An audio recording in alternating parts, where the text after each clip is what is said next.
pence a lettuce! A lovely large lettuce, 4 pence only!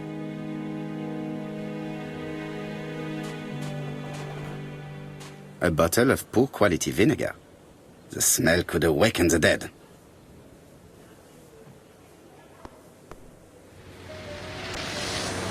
This woman appears to be a smoker.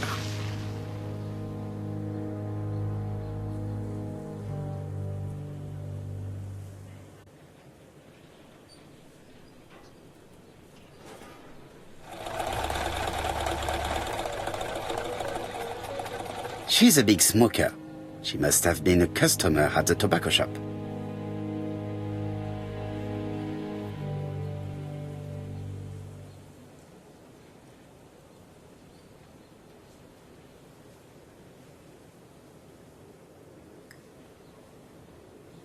How much are your lettuce, please?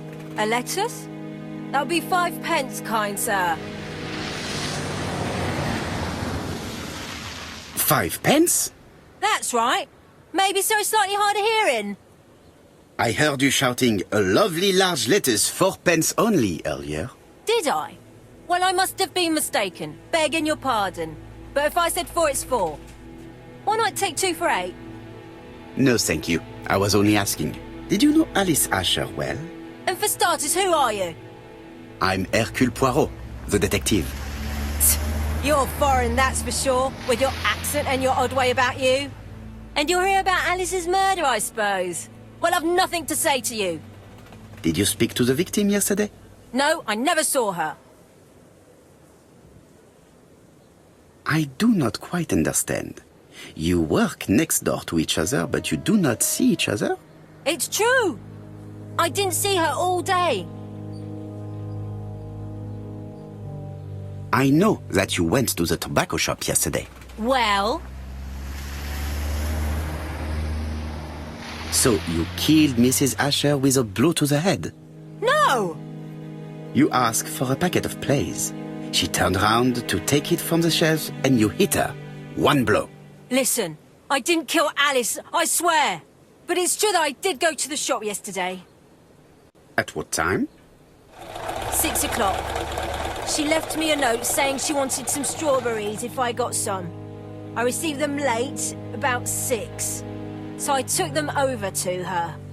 But you did not see her. She wasn't in the shop, so I just put the strawberries on the counter and left. You were not alarmed? I thought Alice had just gone to get her medicine from her room and that she'd be straight back. You mentioned medicine. Something for her cough. She used to take it a lot. Who do you think killed her? France.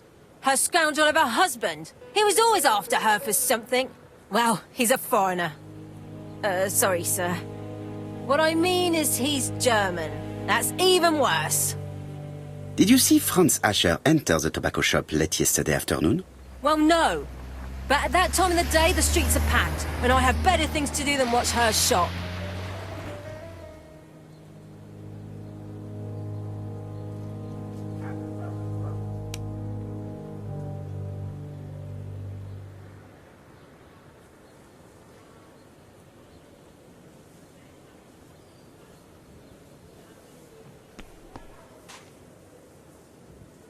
Hey, Poirot. I found the victim's niece. She's waiting for you in the back of the shop, if you want to question her. Thank you, mon ami. Let us now try and get our brain cells to work.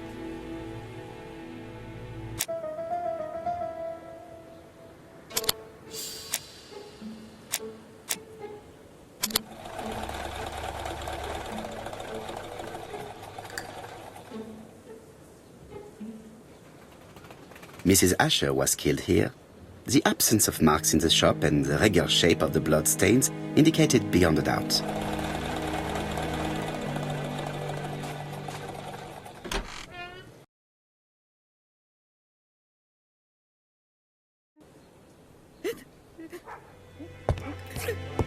Jap had the body removed out of respect for the victim's niece.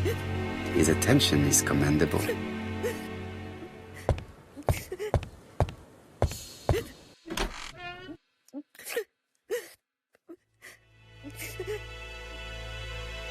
Is her grief sincere?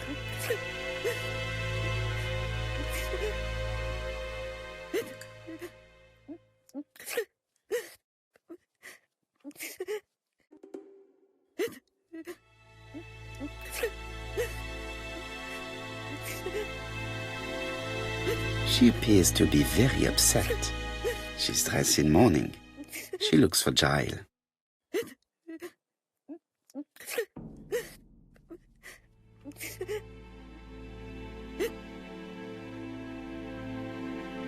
You were very fond of your aunt, am I right? She was the only family I had since my mother died.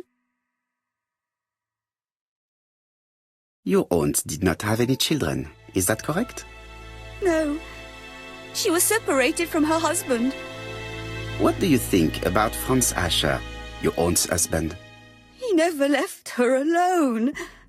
Poor aunt. She used to drop by all the time and make a scene. You are not very surprised when you heard what happened? Oh, but I was. You see, it was a nasty piece of work, but up until yesterday it was just empty threats. He shouted a lot, but she wasn't afraid of him. Why, he used to slink away when she turned on him. He was afraid of her, if you like. Did your aunt enjoy good health? She had a bad throat, but she was well cared for by a doctor in London. Does Franz Asher work? All he's done for years is drink and gamble, but he used to be a very good cabinet maker. What does he live on?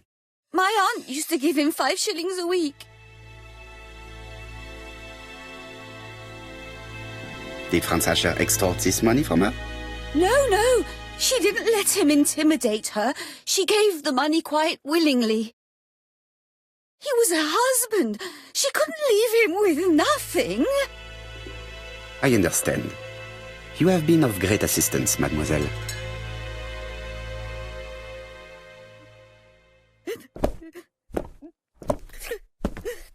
Please take this young lady home. My pleasure. Well, this Franz Asher does not seem to be quite so dangerous as James says. And since Alice Asher gave him money regularly, it was not in his interest to kill her.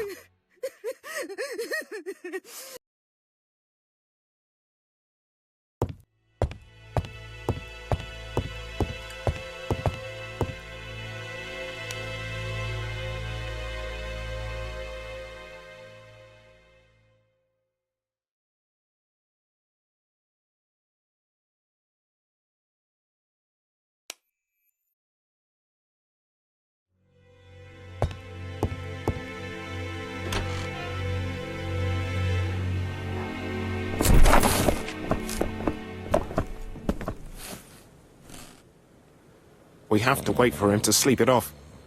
He's all yours, Poirot. There are a few things I need to check. There must be some way of sobering him up. I wonder what his wife used to do. He must have scared the customers away.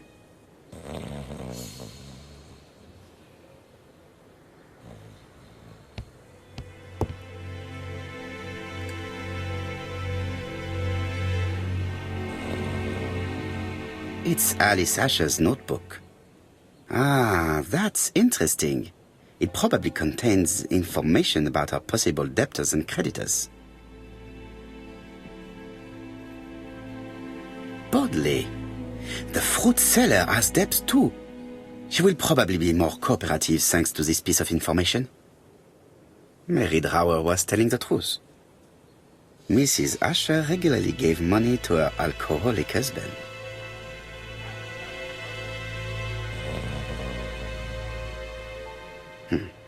A box of new stockings.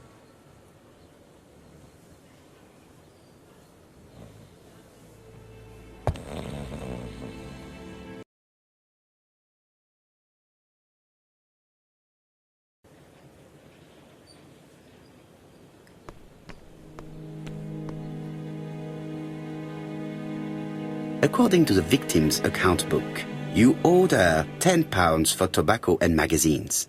That's a lie. She owed me £1. I swear. Enough lies! It's not lies. But you're not quite as clever as what you think. Now, please be so kind as to explain this. Look at my account book. Alice owed me £11 for fruit and vegetables. I may have had a slate at her shop, but she had one at mine. She owed me £1. And that reminds me I have to get it back from her niece. That is quite enough. Your account book has saved you, but I might ask Chief Inspector Japp to throw you in the cells for 1 or 2 nights while he checks your entries. Do you want to go to prison? Prison? Now that's not fair. I haven't done nothing. In that case, I am counting on your full collaboration. Yes, sir. Of course, sir.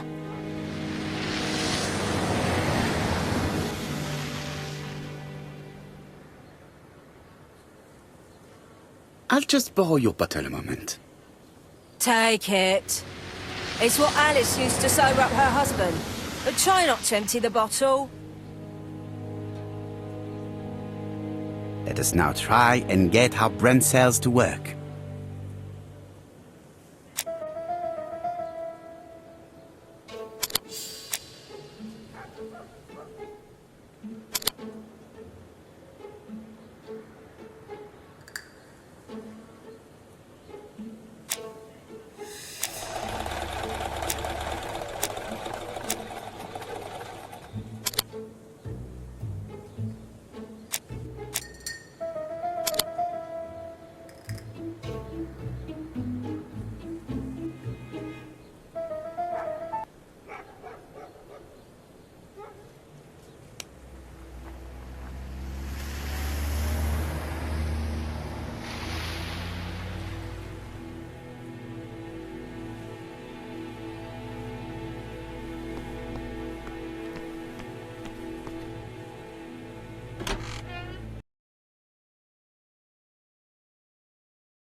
Mes amis, I can say without a doubt that poor Mrs. Asher was killed between 5:30 and 6. Killed when the street was packed with people. That's rather bold. I've been talking to the neighbours and... No one's seen anything? Or rather, it's anything and everything. Am I wrong? No. Yeah. We must grill this villain Asher before he falls asleep again.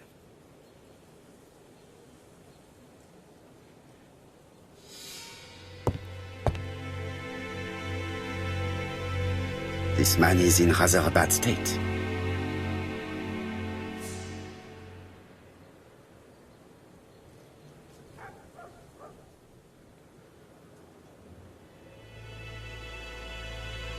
This man has been fighting and he smells of alcohol.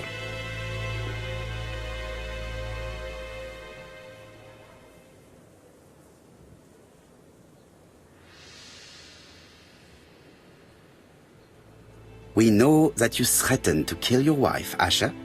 So what? You shouldn't take things so seriously, sir. Nothing but empty threats. We didn't get on all that badly. So, if things were going so well with your wife, why did you not live with her? She was the one that left. Nothing to do with me, sir. You can't have treated her very well for her to run away. No, sir, no. I wouldn't say I'd ever laid a finger on her, but it was only normal. She was my wife. Are you often involved in fights? I don't know what you mean. The truth is that someone gave you a good beating. A beating? No way. All right, he tore my coat and gave me a black eye. You see the state of him. Very interesting. Who is the other that you struck? Probably best if I tell you everything. Yesterday afternoon, I met Roderick Tanner. We'd bet on a dog fight together. An illegal bet, naturally. Yes, sir. Our dog won. Roderick got the money, but he refused to give me my share.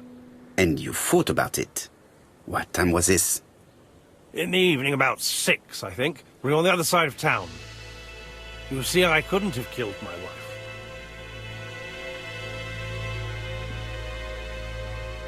Let us now try and get our brain cells to work.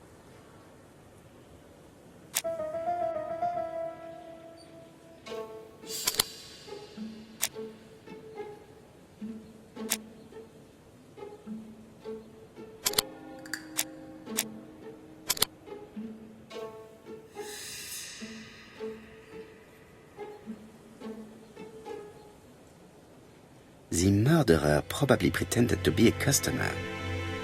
He hit the shopkeeper from behind as he turned around to serve him. Let us now try and get our brain cells to work.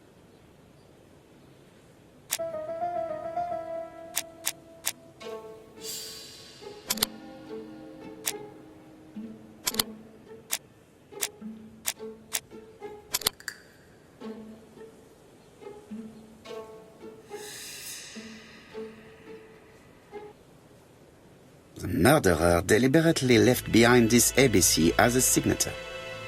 The absence of fingerprints and the fact that it is open at letter A for Andover leaves little doubt. Asher's alibi appears to be confirmed. All the same, I'm going to call and check that he did have a fight with this Tanner on the afternoon of the murder.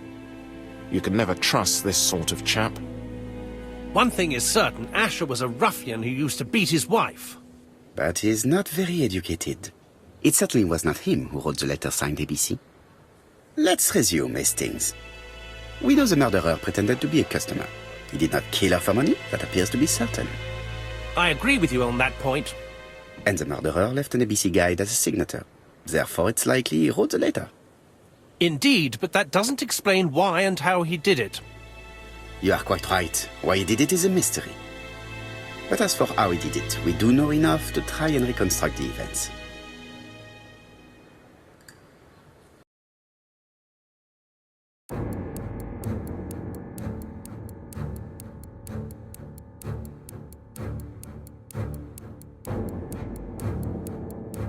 The killer enters the shop.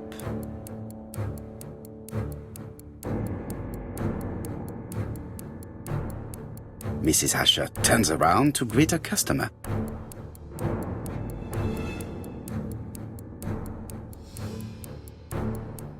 The murderer asks her for some tobacco. She turns her back to him.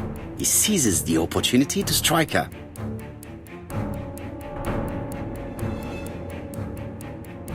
He then places the ABC upside down before leaving. Everything appears to match the crime scene, mon cher Hastings. That is exactly what happened.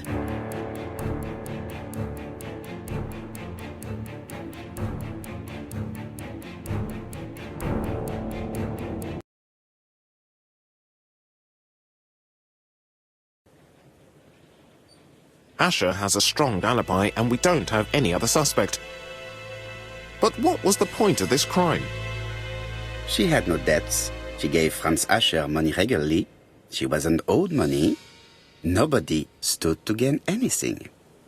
No doubt about it, the murderer is insane. And I fear that we had not heard the last of him.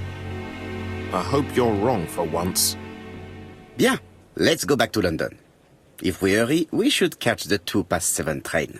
Are you coming? No, unfortunately, I have to talk with Andover police. See you soon, then. Are you coming, Hastings? Let's go home. There's nothing for us here.